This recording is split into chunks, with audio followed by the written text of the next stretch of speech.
8 400 400 400। जी हाँ, याद कर लीजिए व्हाट्सअप नंबर, क्योंकि अब आपका मैथ्स, फिजिक्स, केमिस्ट्री, बायोलॉजी का सवाल हो, आपके हर क्वेश्चन, हर डाउट का मिलेगा तुरंत सॉल्यूशन, वो भी सीधा आपके व्हाट्सअप पर। बस अपने फोन में डाउटनेट का 8 400 400 400 व्हाट्सअप नंबर सेव कर लीजिए और चैट ओपन कीजिए। फिर जो भी आपका डाउट है उस सवाल की फोटो खींचिए और उसे क्रॉप कीजिए और 5 सेकंड में उस क्वेश्चन का वीडियो सॉल्यूशन आपको मिल जाएगा। क्लास 6 से 12 IIT, JEE, NEET, CBSE board और सभी स्टेट बोर्ड के बच्चों के लिए। तो देर किस बात की, अभी जाइए और 8 400 400 400 पर अपना सवाल व्हाट्सएप कीजिए और अपने सभी डाउट को आउट कीजिए। Link description.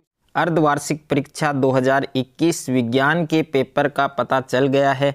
अब विज्ञान के पेपर में आपके ये प्रश्न पूछे जाएंगे। नमस्कार बच्चों, स्वागत आप सभी का आपके अपने YouTube चैनल में। अगर आप कक्षा 10th के छात्र हैं तो इस वीडियो को आपको कंप्लीट देखना है। और आज के इस वीडियो में मैं आपको अर्धवार्षिक परीक्षा 2021 कक्षा 10 विज्ञान का एक ऐसा पेपर बताने वाला हूं जो पूरा पेपर आपके वायरल है और पूरा पेपर आपके 101% अर्धवार्षिक परीक्षा हाफ ईयरली एग्जाम 2021-22 में आने वाला है। तो इस पूरे पेपर को आपको एग्जाम से पहले अच्छे से तैयार करना है और ये पेपर आपके सभी जिलों के लिए महत्वपूर्ण है।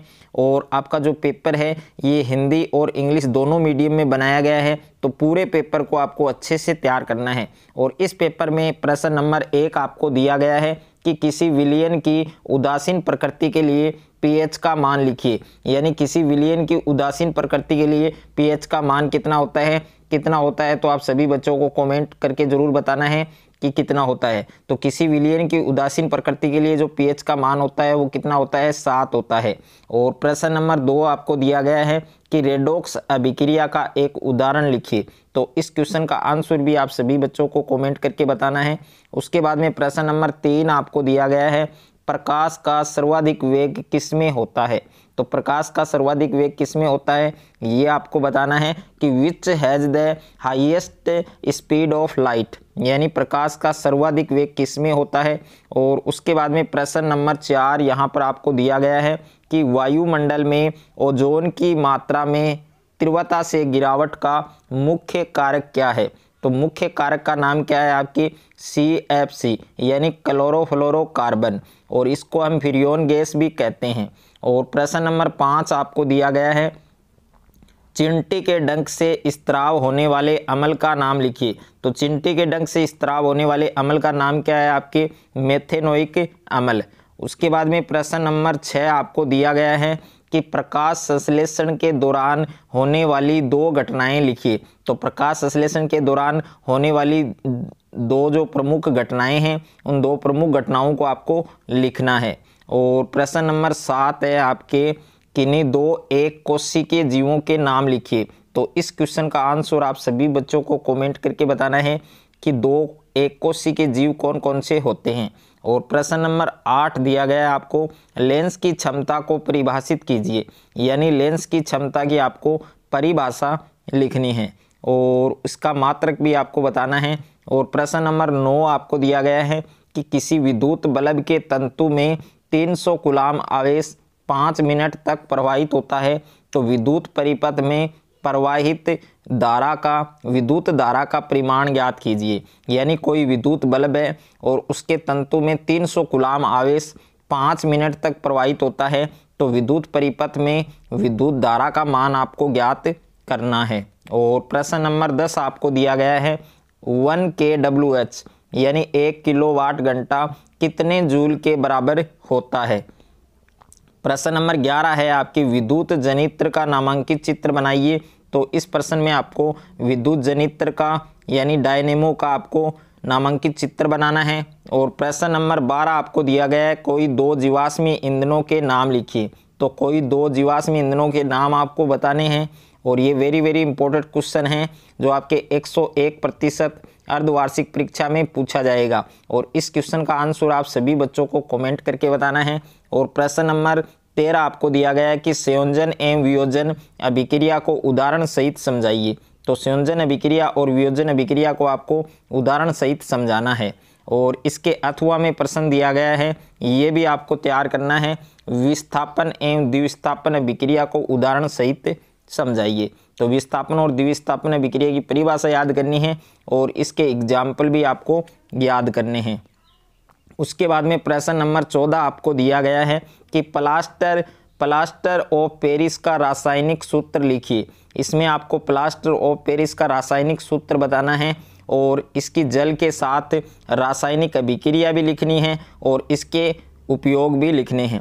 तो इस प्रश्न में आपके केवल टोटल 3 प्रश्न हैं। एक तो प्लास्टर ऑफ पेरिस का रासायनिक सूत्र बताना है और एक इसकी जल के साथ रासायनिक अभिक्रिया लिखनी है और इसके उपयोग भी बताने हैं आपको।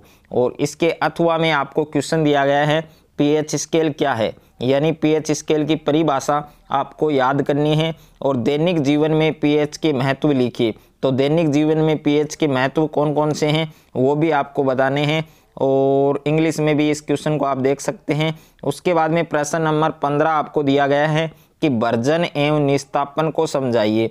तो भर्जन और निस्तापन को आपको समझाना है, यानी भर्जन और निस्तापन की परिभाषा याद करनी है, प्लस में इसके जो एग्जाम्पल हैं, उदाहरण है, वो भी इसमें आपको याद करने हैं। और अथवा में प्रश्न दिया गया है कि गेंग व एनोड पंख को परिभाषित कीजिए। यहाँ पर आपको गेंग की परिभाषा याद करनी है और एनोड पंख की परिभाषा याद करनी है। और लोहे को जंग से बचाने के लिए 2 तरीके बताइए। तो लोहे को जंग से बचाने के लिए हमें कौन कौन से 2 तरीके अपनाएंगे, तो वो 2 तरीके भी आपको इसमें लिखने हैं। और उसके बाद में नेक्स्ट क्वेश्चन है आपके क्वेश्चन नंबर 16, जो मोस्ट इंपॉर्टेंट क्वेश्चन है। और इसमें क्वेश्चन नंबर 1 आपको दिया गया है कि वायवीय और अवायवीय श्वसन में 4 अंतर लिखिए। तो एक तो वायवीय और अवायवीय श्वसन में आपको 4 अंतर बताने हैं। और दूसरा प्रश्न है मनुष्य के पाचन तंत्र का सचित्र वर्णन कीजिए। इसमें आपको मनुष्य के पाचन तंत्र का आपको चित्र बनाना है और इसके प्रमुख जो भाग हैं उनका वर्णन भी करना है। और प्रश्न नंबर 3 है आपके, प्रश्न नंबर 3 है रक्तदाब किस यंत्र से मापा जाता है। तो रक्तदाब कौन से यंत्र से मापा जाता है ये भी आपको बताना है।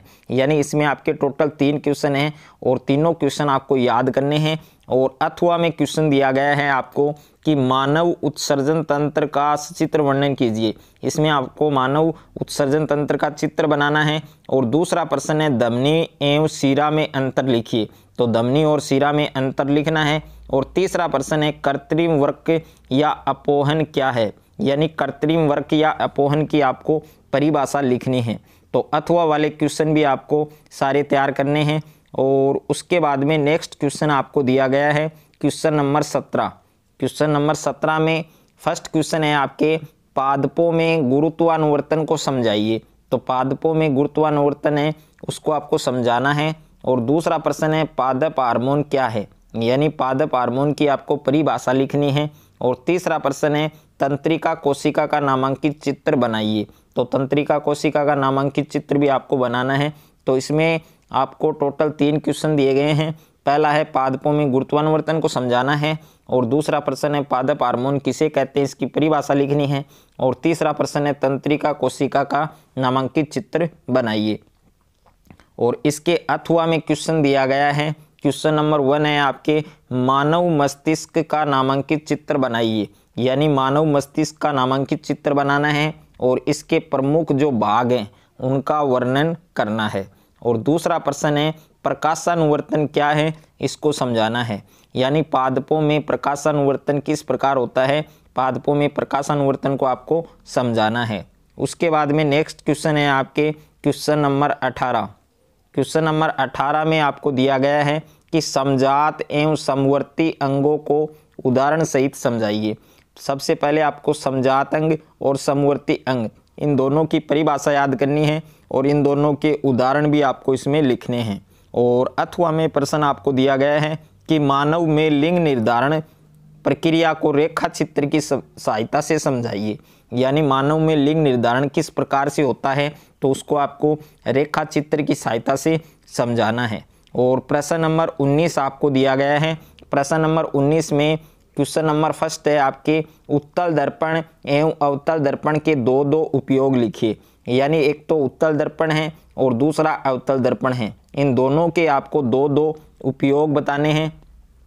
दूसरा प्रश्न है प्रकाश परावर्तन के नियम लिखिए, प्रकाश का जो परावर्तन है उसके नियम लिखने हैं। और तीसरा है प्रकाश का जो अपवर्तन है उसके नियम लिखने हैं। और इसके अथवा में प्रश्न दिया गया है आपको पहला क्वेश्चन है आवर्धन किसे कहते हैं, यानी आवर्धन जो मैग्निफिकेशन है उसकी आपको परिभाषा बतानी है। और दूसरा प्रश्न है कि एक अवतल दर्पण के ध्रुव से 15 सेंटीमीटर दूरी पर रखे बिंब का 2 गुना आवर्धित एवं वास्तविक प्रतिबिंब बनता है। दर्पण से प्रतिबिंब की दूरी एवं दर्पण की फोकस दूरी ज्ञात कीजिए।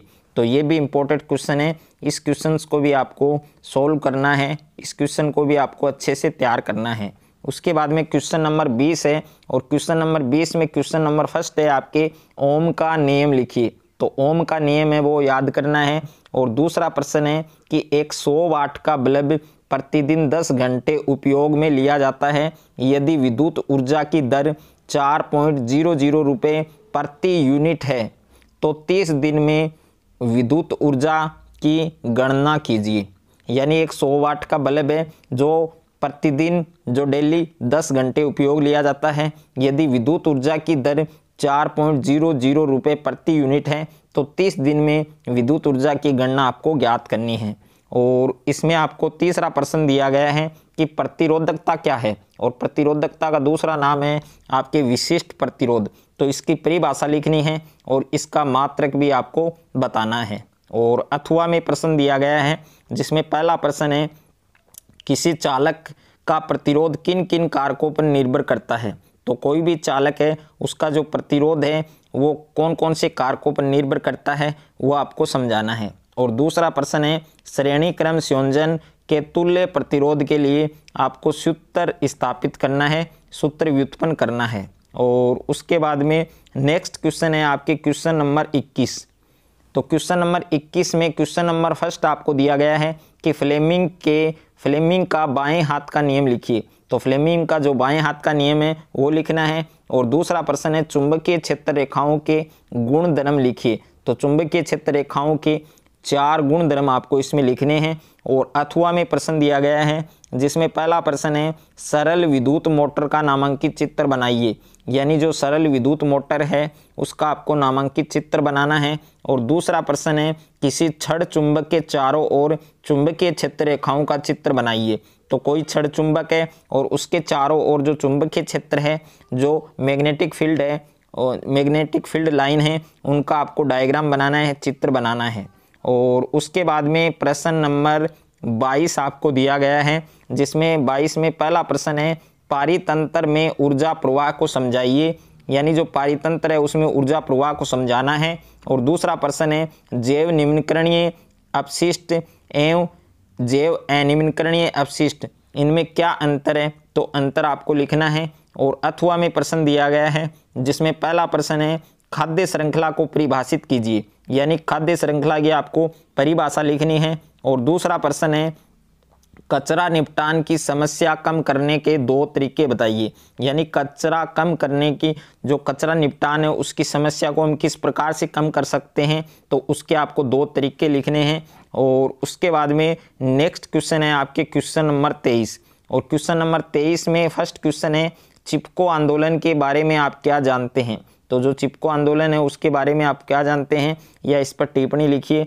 और दूसरा प्रश्न है जल संभर प्रबंधन के क्या उद्देश्य हैं। यानी जल संभर प्रबंधन के आपको उद्देश्य लिखने हैं।